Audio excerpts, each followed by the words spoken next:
Welcome to CSIS Online. The way we bring you events is changing, but we'll still present live analysis and award-winning digital media from our Dracopolis Ideas Lab. All on your time, live or on demand.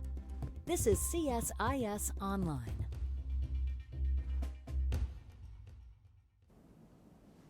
Welcome to the Center for Strategic International Studies on a discussion on Russia and Ukraine. I have the great honor of welcoming three experts on intelligence and military issues and strategy. The first is Eliot Cohen. He's a professor at the Johns Hopkins University School of Advanced International Studies, or CSIS, and the Arleigh Burke Chair in Strategy at CSIS. I also have Mike Vickers. Mike is the former Undersecretary of Defense for Intelligence, former Assistant Secretary of Defense for Special Operations, and also a former CIA operations officer who is involved in the Afghan war against Soviet forces. And then finally, Emily Harding, who's a senior fellow at CSIS, is also Deputy Director of the International Security Program, former Deputy Staff Director at the Senate Select Committee on Intelligence, and also a former analyst at the Central Intelligence Agency. So welcome to all of you. Glad to have you here. And Eliot, let me start with you. Can you walk us through Vladimir Putin's political objectives? I mean, obviously we're seeing the use of military force, but how would you characterize his political objectives here? So I think probably the best way to think of them is in a series of stages, or ranging from minimal to maximal. The minimal objective was quite clearly regime change in Kiev, the replacement of the Zelensky regime by what we would consider a quisling regime. If you look at how they launched their attacks, they clearly expected that to happen through a quick and pretty bloodless campaign. I think beyond that, what he was looking for was either immediately or ultimately the reduction of Ukraine, and I would suspect Belarus as well, to something like the status that they had in the previous Soviet Union. That is, maybe nominally independent or autonomous, but really part of a larger entity controlled from Moscow. And then finally, he has had two other broader environmental objectives. One is to limit the spread of democratic contagion. I think that's the thing that has scared him most about Ukraine. And he wanted to both get one of the sources of infection, but also to kind of scare other people off that. And then finally, I think, to chip away at NATO's unity and sense of purpose. And he might have expected that he'd go into Ukraine, some people would stand up for the Ukrainians, the Germans would say, no, no, no, Nord Stream 2, and he would have fatally weakened an alliance he thinks doesn't exist.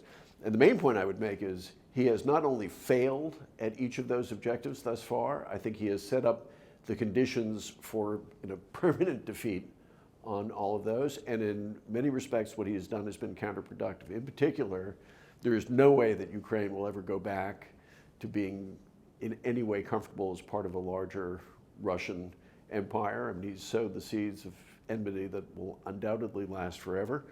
And change their orientation permanently towards the West. And he has been the greatest thing to happen to NATO in many ways since its founding. There's a sense of purpose and unity and commitment there, which frankly astonished me and undoubtedly astonished him. So, Mike, if I could turn to you. Eliot talked a little bit about the political objectives. Can you talk a little bit about Russian military operations so far?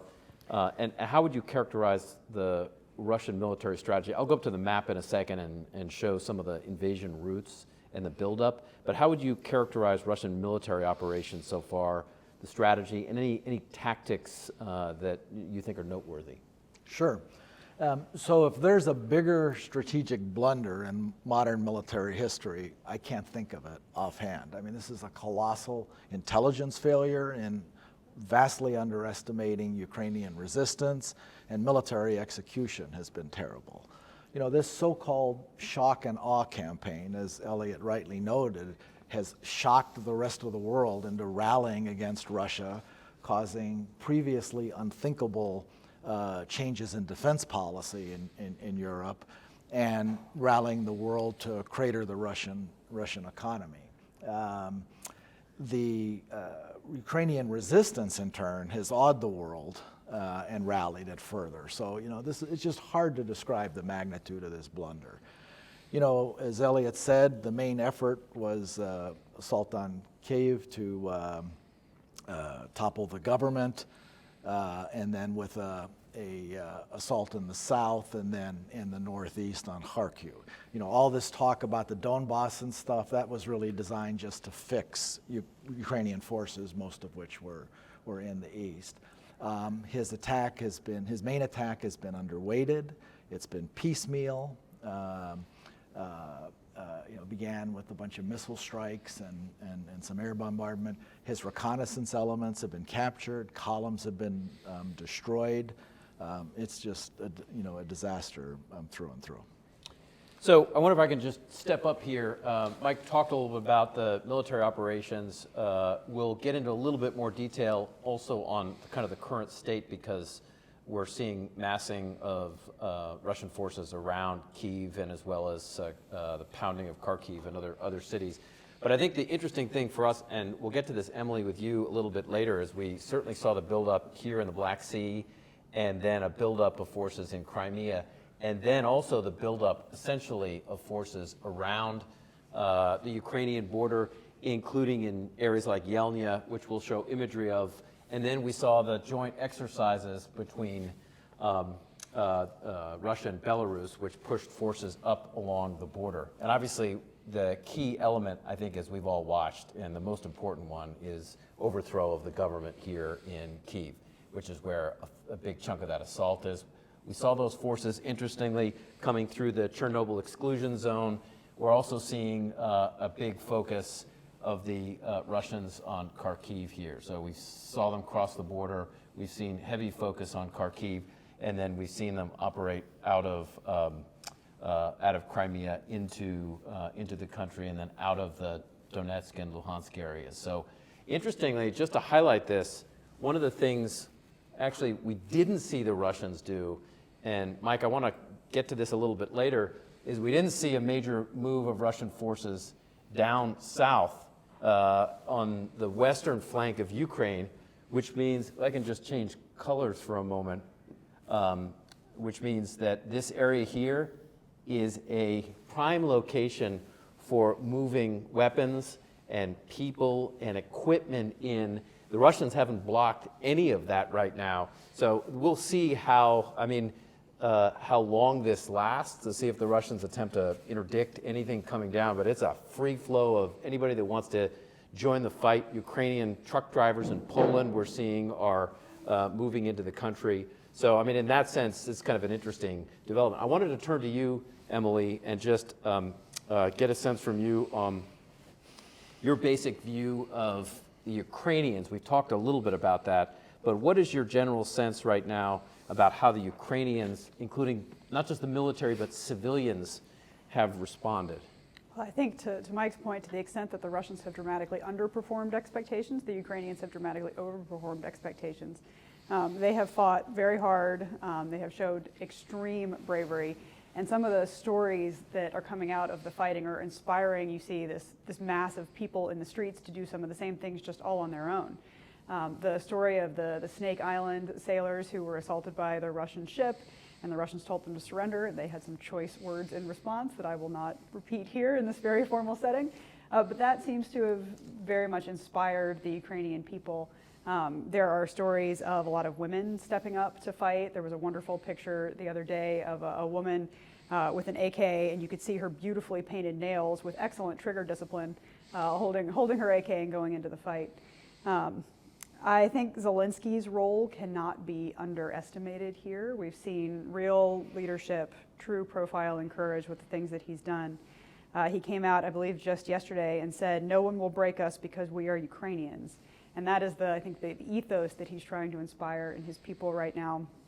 His initial foray here, when he said, "I need ammunition, not a ride," to the Western offer to pull him out, that, I think, inspired a lot of Ukrainians to pick up arms and join the fight.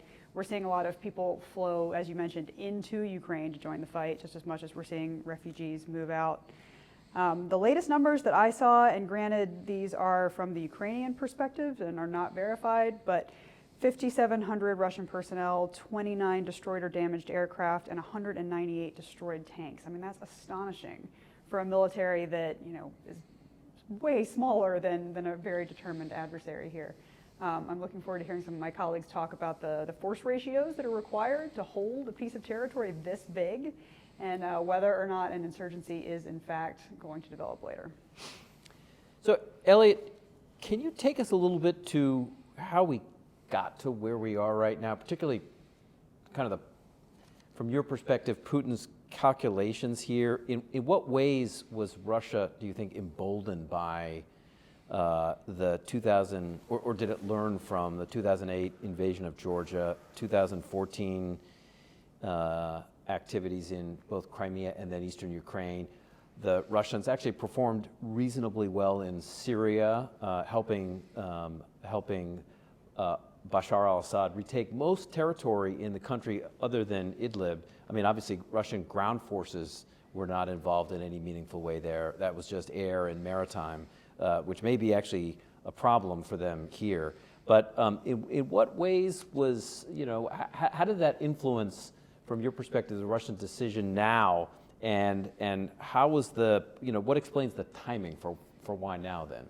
So I think, first in terms of the history, I think, you know, he's basically gotten away with something like this, as you've pointed out, Georgia, Crimea, and elsewhere.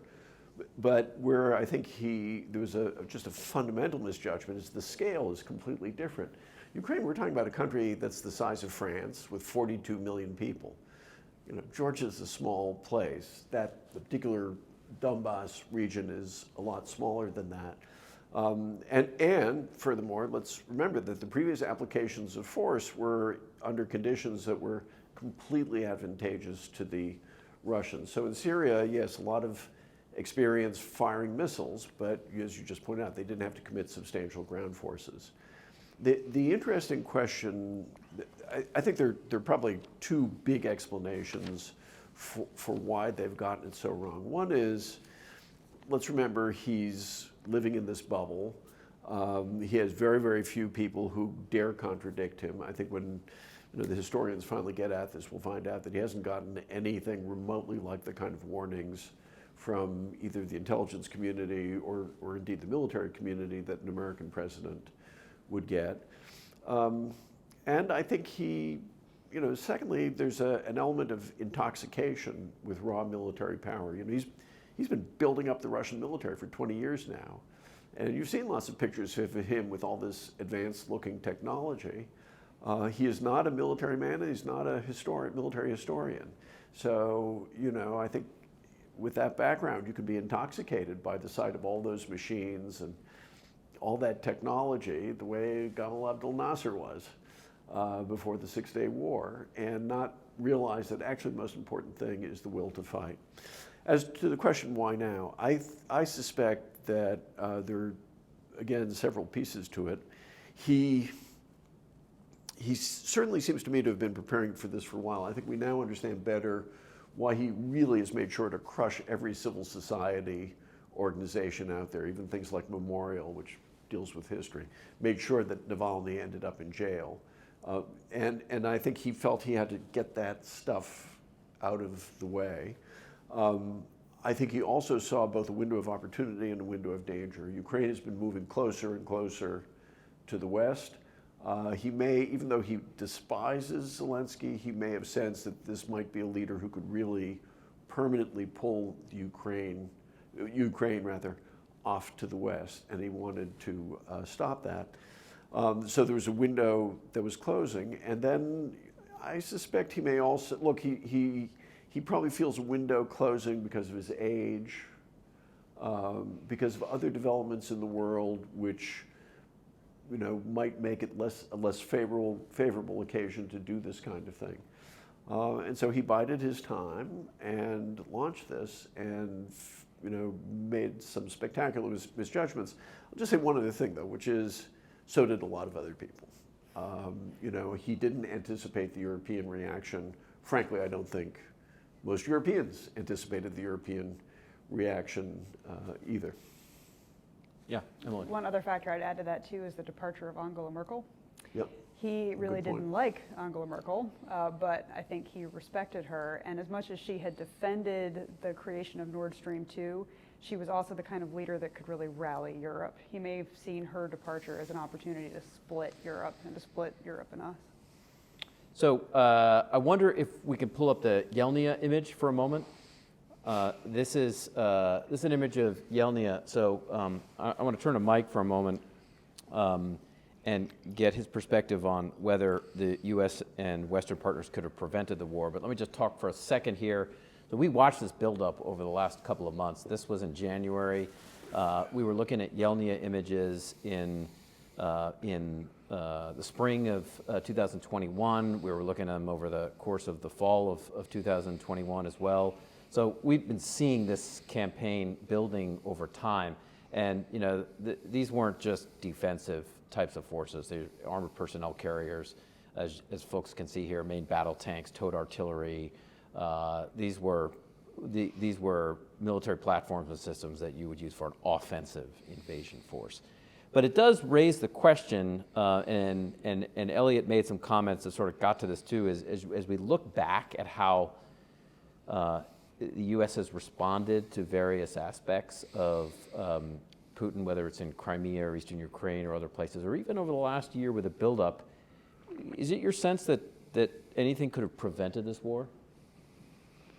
Yeah, so there's a number of things we could have done going back to at least 2008 to respond more forcefully. He's had a string of wins, very modest wins, but he has. He intervened in U.S. presidential elections and essentially got away with it. And then, you know, he and Xi Jinping look at the U.S. Decision to withdraw from Afghanistan and the way it was botched, and think that we're weak. And then, you know, unfortunately, in my view, President Biden came out very early during this buildup and said and ruled out any use of military force, something we wouldn't have done during the Cold War. And so, you know, might this have been prevented? And I emphasize the word might, possibly, but we would have had to have done a couple of things in the last few months. We would have had to match his buildup that you pointed out to with one of our own in Eastern Europe, particularly combat aircraft, where we have an enormous advantage. And then we would have had to signal to him and remind him that Russia, the United States, and the UK are signatories to a thing called the Budapest Memorandum of 1994, when Ukraine gave up its nuclear weapons in return for some form of security assurances from the parties to respect its territorial integrity and political sovereignty. Now, that wasn't a collective defense treaty. It didn't obligate any of the parties to come to Ukraine's defense. But the word of the United States ought to mean something when you give someone assurances. And we didn't use that card at all, I think. Seth, yeah. just in that point, I may have a slight disagreement with Mike in that I'm not sure we could have deterred him at this point, that is, within a couple of months of the invasion. And that's partly because of all the things that Mike described, but it's also because it does seem to me his psychology has changed. It's quite possibly he is maybe physiologically in a different place, you know, this bizarre distancing from anybody who comes to visit him. You know, what's that all about? You know, these rambling speeches that he's given. I'm one of those people who thinks this is not really quite the same Vladimir Putin that we were dealing with 10 years ago. I think it's somebody very different who would be much more difficult to deter because he's living in his own world, and it's a very dark world. And he was going to act on some pretty dark impulses. And, you know, to Eliot's point there, you know, Russian military doctrine, NATO being the main enemy in the United States, is a thing called escalate to de-escalate, which take the territory you want, and then knowing your conventional military inferiority to the West, and particularly the United States, threaten to escalate the conflict, to terminate the war on your terms. Putin started doing that at the beginning of the conflict, warning any power that intervened in any way would face consequences unlike anything in history. a couple days later, he does this theatrical thing at this table to put Russia's nuclear forces on the somewhat higher level of alert. And so he's either very concerned about his position or something else is going on as well. So I agree with Eliot there. So I want to turn to Emily on the intelligence community, and I think this is certainly the administration as well. There has been a clear decision over the course of the buildup and then the invasion to be quite open about Russian activity, intentions, a declassification of information, including information about dates of potential Russian invasion, about targeting of Kyiv, the capital. So what strategic value do you think that transparency had, and were there any drawbacks to that? Yeah, so first, to the extent that Mike said that from the Russian side it was an intelligence failure, it seems like from our side it was an intelligence success.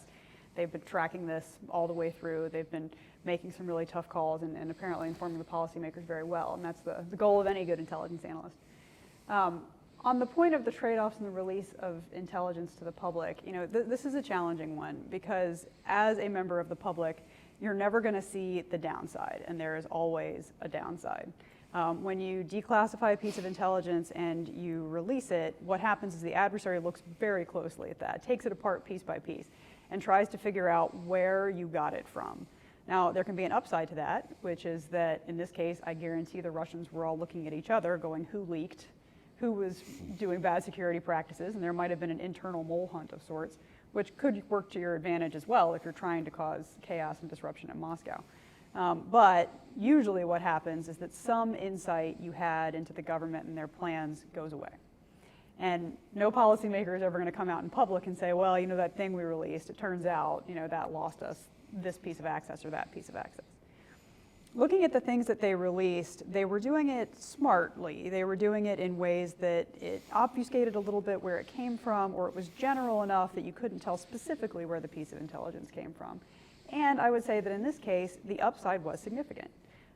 There was quite a bit of pre-bunking of what the Russian plans were going to be. They got information out into the public saying they're going to try this piece of disinformation, they're going to try this potential false flag operation.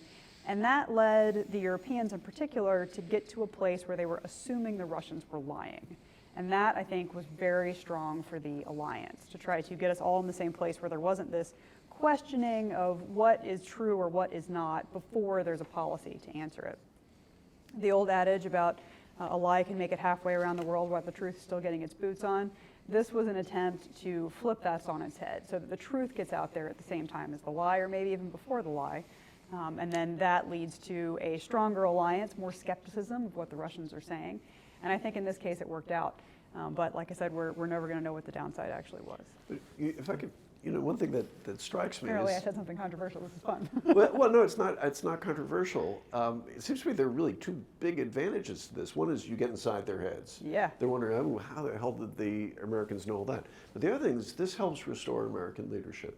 We're still living under the shadow of Iraq and the nuclear weapons that weren't there. And on this one, people say, well, the Americans said there's going to be an all-out invasion, not a nibble here and a nibble there, and they gave us the date, and guess what?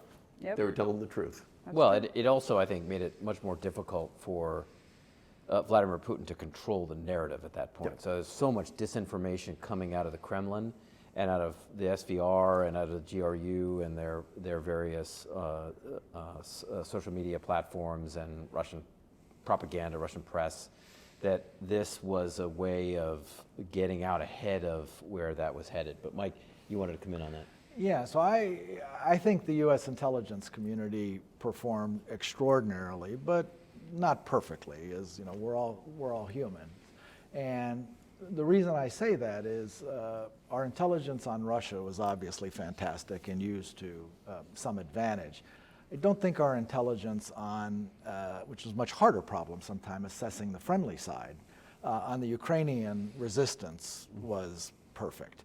And if I could wish one thing, I would wish these administration spokespeople would stop saying Kyiv is going to fall within 24 hours when it hasn't.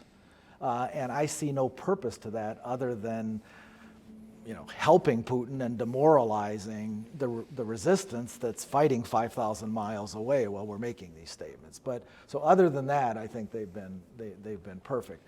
The intelligence challenge, though, is going to get tougher in a sense for the reasons Eliot mentioned, which is Putin's wrecking Russian power. I don't see how he can win here at all. It now becomes more dangerous, but also a more intractable intelligence problem. There's not a real secret you can steal there that will give you that answer. Mike, if I could come back and just ask you one question before going to Eliot. You mentioned this a little bit, but I wonder if you could unpack it. You mentioned earlier that we've been talking about U.S. intelligence, generally successes, but certainly probably an inability to entirely see how the Ukrainians would respond. Can you talk a little about what your sense is were key, at least at this point, key Russian intelligence failures? Yes. So one, it's the strategic failure of the costs of this early on, and what would just across the board, Ukrainian resistance, the world reaction, et cetera. I mean, I can't think of more disastrous analysis, and whoever provided it, if anyone provided it, it's terrible. Russian tactical military intelligence hasn't been very good as well on the battlefield. Their targeting is not very good. And so I just think across the board, from strategic to tactical, they haven't done well at all. Yeah, and I think as we all recognize, this thing is still in the early stages, so much will change over the next couple of days and weeks and months and potentially years, we'll see. If I can go just to one of the images, the Russian convoy near Kyiv. This is the buildup over the last couple of days. This is that 40-plus mile convoy that has been headed toward Kyiv. And I wanted to turn to Eliot. Just, I think as many of us reacted the same way, it'd be nice to hit this thing. Targets, I see targets. Mike sees targets here. Eliot, I wonder what your thoughts are about what is next in store for Ukrainian cities based on this, and then more broadly, and you've been tweeting about this too, is what surprised you so far, how things have gone? So the first thing is I'd like to register a protest at the use of the word convoy. A convoy is an escorted group of vehicles. Yeah. And some convoys... I should have said traffic jam. This is a traffic jam. A traffic jam is not a convoy. And and there are reports of people running out of fuel, and I'm sure that there are ambushes and so on going on.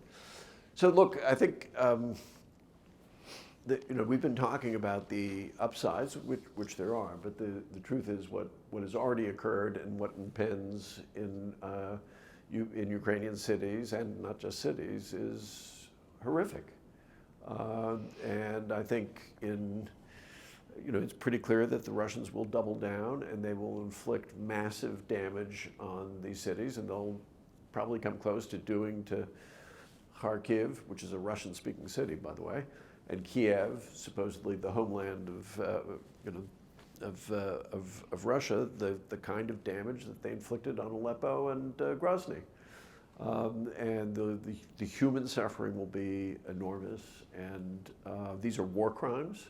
And I would be completely in favor of, having a Nuremberg trials kind of response to this when the time comes. Many surprises here, including some positive ones. I think, Emily, you mentioned the leadership of Vladimir Zelensky. I think for me the biggest surprise is the incompetence of the Russian military thus far.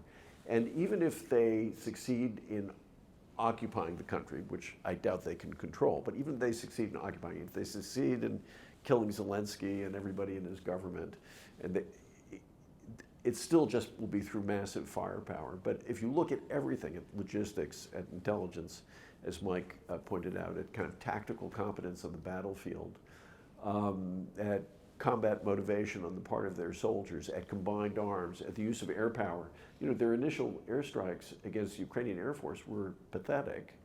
And the result is today, the Ukrainian Air Force is still flying and gaining victories. You add all that up, and it feels like incompetence. And even in your field, Seth, hybrid warfare, we've talked about General Gerasimov, the chief of the general staff, is this master of hybrid warfare. In every dimension, they've been losing, including information warfare. So I think one of the things we probably should come out of this doing is readjusting our estimate of the Russian military, understanding it's very dangerous because they have a lot of firepower, but that's about it. I don't know if that feels a little bit too extreme to you guys, but. Well, I mean, one of the things that'll be actually interesting to me, I mean, we know because the Soviet archives have been declassified now, we can see the debates actually within the Soviet military and the Politburo about going into Afghanistan. And there were big debates within even the Soviet military about the pros and cons of sending Soviet conventional forces across the border into Afghanistan. It'd be interesting to see now where the defense minister Shoigu, where Gerasimov sat on the pros and cons of the invasion, at least as it has played out. We don't entirely know. Yeah. We don't know how much of this was Putin, how much support he had within his inner circle, but that will be interesting to watch. But I wondered if I could turn to Mike and just ask, we saw the convoys, we've seen the videos and the imagery of the current attacks on Kharkiv and on Kyiv and on other Ukrainian cities. What factors are likely to lead to the survival or the collapse of the Ukrainian army? And then sort of what happens after that? So the Ukrainian armed forces are a couple 100,000 of active forces, and then they've mobilized this, what they call territorial defense forces, which are militias and volunteers of all sorts, women making Molotov cocktails and everything. So they have, to varying degrees now, several 100,000 people under arms of one kind or another. Michael Howard talked about the forgotten dimensions of strategy a long time ago, and one of the ones didn't pay enough attention to was the social dimension or societal dimension. This is showing that in spades, I think. So, as Eliot said, through indiscriminate killing of civilians and leveling cities, Russian armed forces might eventually prevail, but they'll have a lot of trouble in the urban areas trying to root out these many fighters. But much of that force will survive, and they have no prospects of being able to occupy the country. Putin has said he has. Again, you can't believe him, but he said he has no intention of occupying. And so you think, the destruction that's already happened, if we support an insurgency, and I know we'll get to this in a minute, Russian casualties will be through the roof. This could be an insurgency that is bigger than our Afghan one in the 1980s in terms of things we could provide them that would really hurt Russians. And then if he pulls out, if he installs a puppet government, that government's not going to last hours. I don't see how they could control the territory. So again, we can talk about this more in a minute. But the transition from somewhat regular, irregular, or hybrid warfare. This is hybrid warfare Ukrainian style, which has a nice irony to it, and then shifting more toward the irregular camp, but we'll still have elements. The Ukrainian Air Forces can be reconstituted with aircraft from Eastern Europe is already underway. Turkey can supply more of these drones that are killing Russian vehicles, et cetera. One of the things that struck me, well, there have been two things that have struck me. One is the Ukrainian use of shoulder-fired mobile launchers for surface-to-air missiles, which the Russians aren't able to take out, in part because when you can move them and hide them pretty quickly, they are much more difficult for the Russians to take out surface-to-air missile capabilities, which is an interesting lesson, actually, from what we've seen so far. The other, and this gets to your point, is when you look at the force-to-population ratios that the Russians have right now in Ukraine, they are assuming a Russian force, even if Belarus invades, you're still talking about a force-to-population ratio of somewhere between 3 and 4 soldiers per 1,000 inhabitants, which is really low. I mean, it's terrible. The numbers that the U.S. had in Germany around the end of the war, which were critical for the post-war occupation, were about 90. The numbers in the Balkans were around 20 or so soldiers per 1,000 inhabitants. This is tiny, even if you're talking about some selective areas of the country. So it strikes me the Russians are going to have a serious problem in not having enough forces once they seize areas to control them for any length of time, which will get us into the insurgency discussion. But before we do that, we haven't really talked much about cyber, Emily. So I'm wondering if you can talk us about how we've seen things unfold in the cyber domain and where you think things could actually go. Right, so setting aside the tremendous human cost to this particular conflict, it is going to be really interesting to see how cyber plays out. This could be the first real conflict where cyber leads. We saw the Russians do some pretty concerted attacks on Ukrainian critical infrastructure. There was the attack on the banks that made it harder for Ukrainians to pull a bunch of money out and then perhaps exit the country. There was the attempt to the DDoS attempts on the Ukrainian government. There were all kinds of efforts to undermine the Ukrainians' ability to function before the fight really started. And I think that that is the future of warfare, that you're going to see the cyber attacks leading. You try to, Sun Tzu-esque, subdue the enemy without fighting, and then you start the actual shooting war. I think phase 2 of this, though, is going to be even more interesting and is where it might actually hit home here in the United States. And that is, if this insurgency develops or if the sanctions on Russia's economy really start to bite, particularly on the banks, they might see it as a proportional response to try to disrupt European and United States infrastructure, including bank infrastructure, critical infrastructure, our fuel supplies, that sort of thing. Their tool of choice has been cyber attacks, and Putin has loved the deniability of using either an independent cybercrime organization in order to carry out some of these attacks, or to have a very hidden SVR or GRU hand.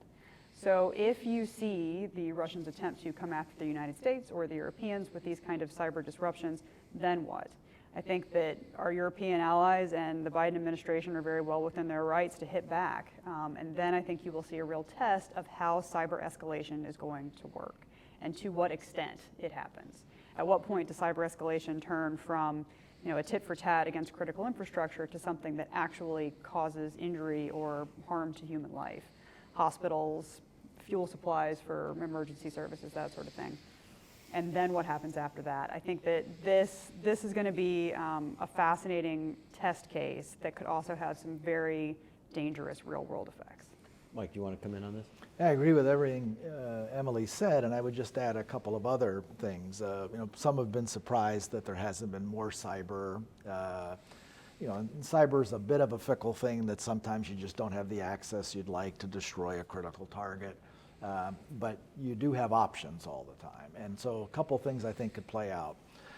One is, Emily mentioned, Russia would likely turn to cyber as a weapon of first choice in its escalate to de-escalate strategy. To inflict economic pain on the West and the U.S.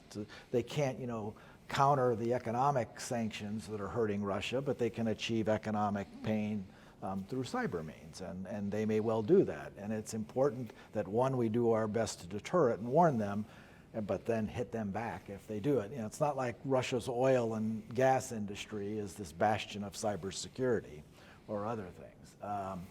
The second thing that I think will be interesting, and so there's a tendency to see sanctions as this free lunch that you can hurt some other power and they can't hit back. That's true in some cases, even though Iran and others respond with terrorism or others.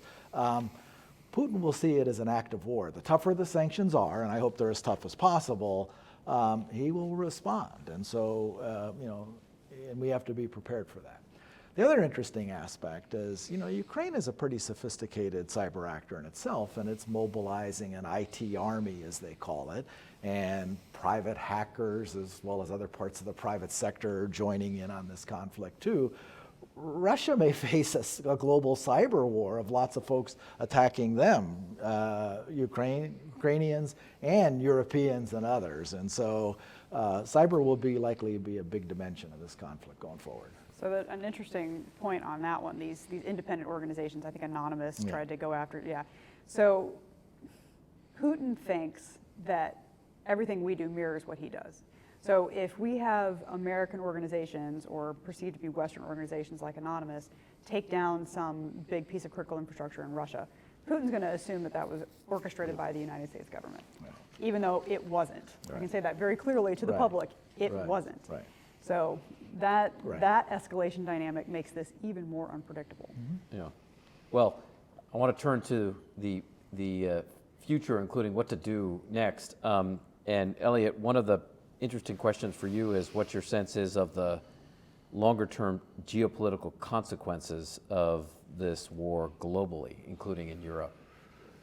So I guess it all depends on what people do, and you can't forecast anything. But the current indications are that this leaves not only NATO a lot stronger, it also actually leaves the European Union a lot stronger. That I think is going to be one of the more interesting geopolitical consequences.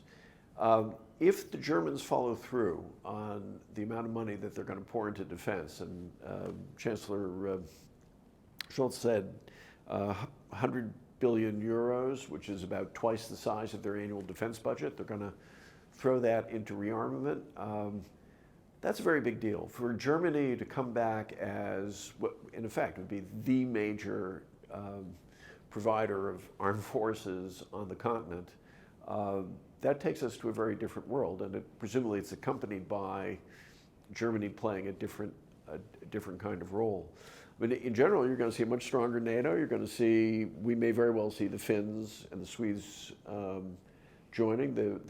I think there was a poll that was done before the invasion with a majority of Finns saying they wanted to join NATO, which was unprecedented. And the Swedes are talking the same way. So I think you end up with a Russia that is really becomes a pariah state. We haven't really talked about that. That's another thing that he's gotten, and is something of an economic wreck. That seems to be likely as well, and a much stronger NATO. Now the only downside to that, all that I think is good. The only downside is if it causes the Russian government to do something really desperate and dangerous. The possible upside is that is such an adverse outcome for Russia that it really brings the Putin era to an end. And I think that's conceivable. Do you want to jump in on this? Yeah, I would just underscore that last point. This is a small war with potentially major strategic consequences. Not only is Western power increasing, but Russian power is being destroyed. Then the longer this goes on, the more Russian power will be destroyed. And then the outcome, of course, is still uncertain. It depends, as Eliot rightly said, on what we do and what others do. But if you look at this new era of great power competition, China is watching this closely. And that's why it's so imperative that Putin fail in Ukraine. There may be ways to terminate this quickly if he comes to his senses and cuts his losses, because the losses are only going to grow. But if he were to succeed, it will embolden China to do more down the road. And if he fails miserably, it will have a deterrent effect, I think, that the same could happen to them. And so I think there's huge geopolitical consequences. Then I would add the final point that Putin, for the first time in 22 years, has really placed his continued rule at risk. And that's where, if he's got any rationality left, before he loses this grip on this police state that he's created, you better find a way out of this. If I could add just one more thing to that, there's a historical pattern as well, and that is the Russian state doesn't do well when it has unsuccessful, unpopular wars. So you think the Russo-Japanese War, which led to a kind of a quasi-democratic revolution, the Afghan War, which our friend Mike orchestrated, which we'll get to in a moment. In some ways brought down the Soviet Union, as well as ending communism more broadly. It's a pattern that goes back. You can say similar things about the Crimean War and so forth. So, and I'm sure that Putin is aware of that, and I think Russians are aware of that. And it may very well be a pattern that gets played out again. Eliot, do you see this possibility of the war expanding into Yes. NATO, or do you see Yes. what I does that do. look like for you? I think, you know, as you pointed out in your introduction, you know, that western border, particularly with Poland, but also there's Romania, Slovakia, and Hungary, but particularly with Poland, that's the conduit for really very substantial quantities of arms and volunteers flowing into Ukraine. It'll probably also, there'll be wounded, you know, insurgents coming back in the other direction. There'll be all sorts of things going on. A desperate Putin may very well decide, okay, I'm going to once again roll the iron dice, not invade Poland, because I don't think they would actually do all that well against the Polish army, but what they might do is, okay, we'll launch a cruise missile strike at a transshipment point for javelins and stingers and things of that nature.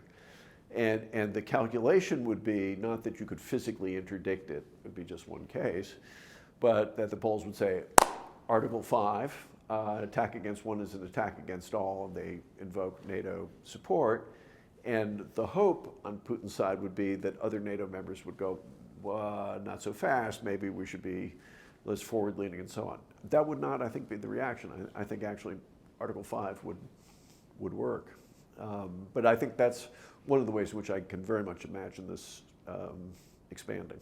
Yeah, and to add to that, we basically have two approaches here to support the Ukrainians: an indirect approach, insurgency and sanctions, or a direct approach if things got too horrific, where we would actually use U.S. and allied air power to stop the slaughter. It seems like we're going down the indirect path right now.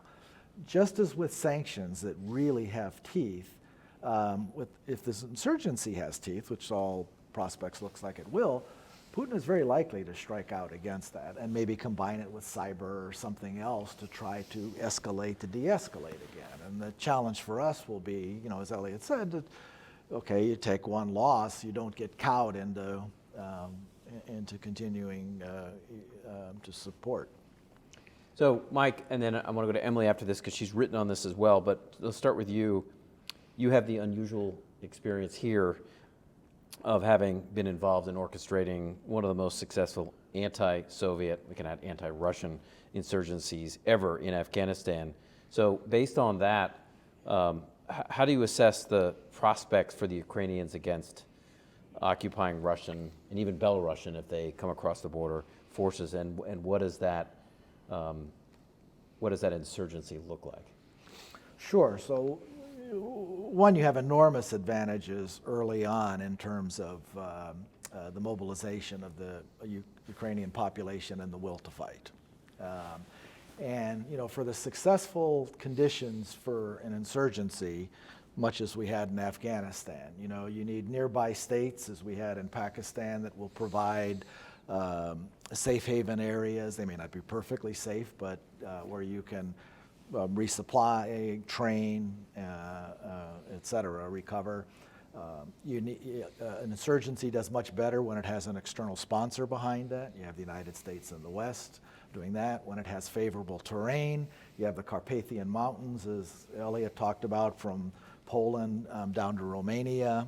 Most nationalist part of Ukraine is Western Ukraine in that area. So that Ukraine has all the conditions going for it, and we can supply them with weapons much faster. We're already, you know, in Afghanistan, for the first 5 years of the war, we responded very rapidly. Within 10 days, we had weapons in the Afghan resistance hands after the Soviet invasion.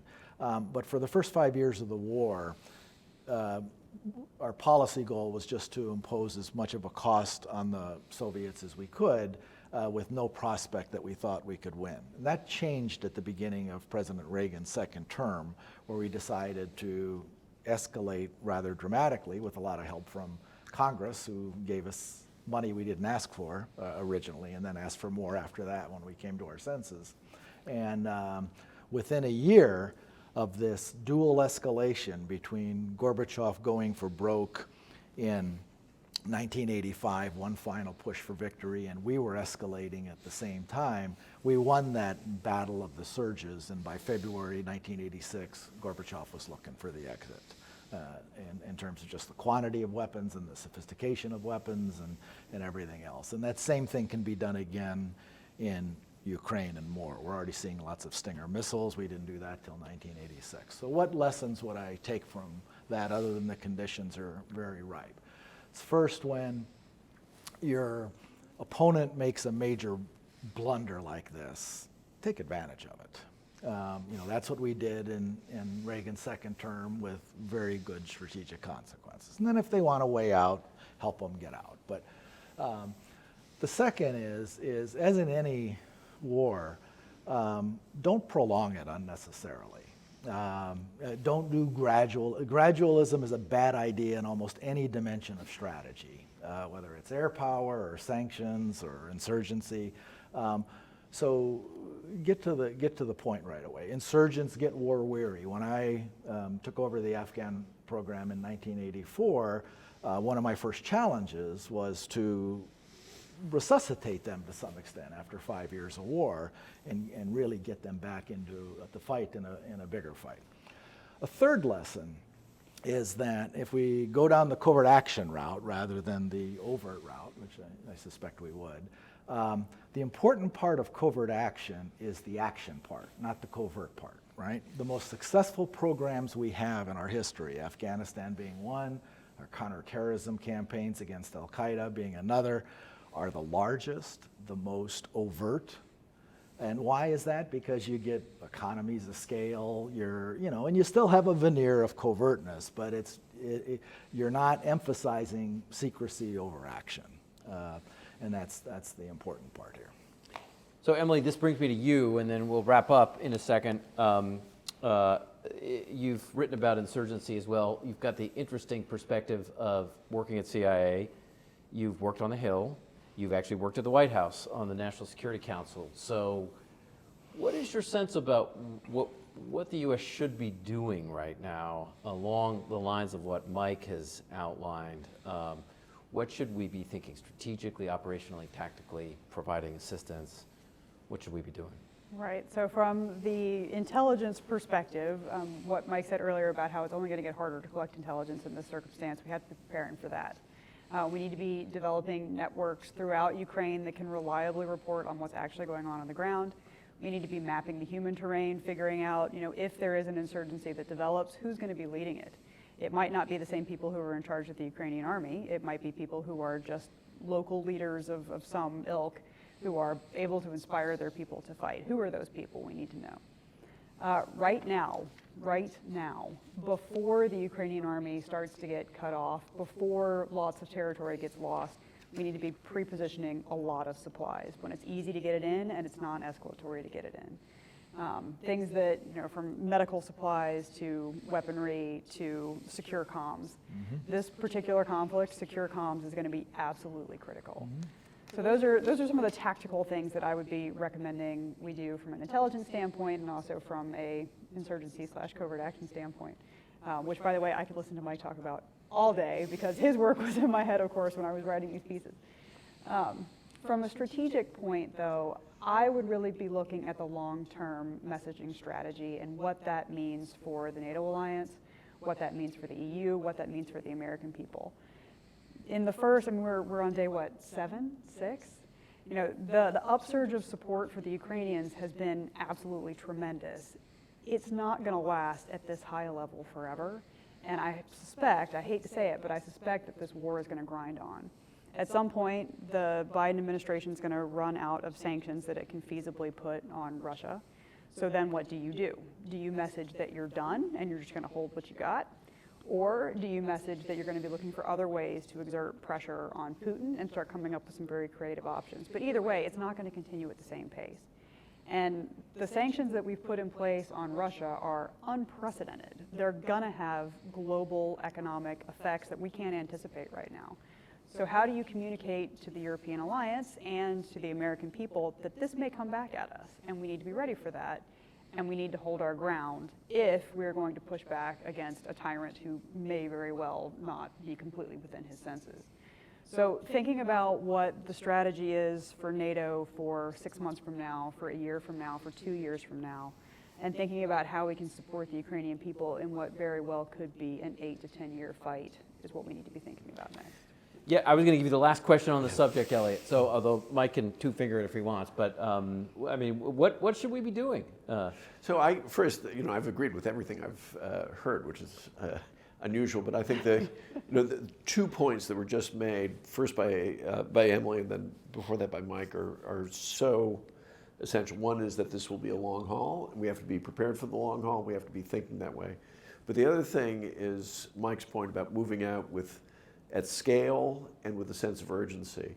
If you Are we doing that right now? I don't have that sense yet. I mean, I think who knows? Yeah. Who knows what's happening covertly and so on. But I think it would be really helpful if you had some really big aid packages passed by Congress. If among other things, just for everybody's morale, we said, yeah, we're going to be in this big time, supporting the Ukrainian military, supporting the Ukrainian people, to include giving people a sense of long-term prospects for reconstruction aid and things of that nature. If there is a danger here, it is the danger that our attention will shift and the people say, well, everything is all about China, so yeah, maybe some low level of aid to these guys, but really what's important is the Indo-Pacific. I think that would be misplaced, or the president's domestic agenda. His State of the Union speech tonight is going to be very important, and I very much hope that he signals duration, scale, and urgency. Those strike me as the most important things we can be doing. Yeah, and if we could, for one thing, if we could just stop importing 600,000 barrels a day of Russian gas or oil, that would be a good start. Yeah. Yeah. Well, we have covered a lot of terrain. Thanks to everyone for great questions that you put in. I really appreciate the thoughts here from Eliot, from Mike, and from Emily. And thanks to you for the questions that you asked along the way. This one is not over, I think we can safely say, but I think we've laid out a range of issues on how we got here, where we are, and where we need to go. So thanks for joining us today. Thank you, Seth. Thank you.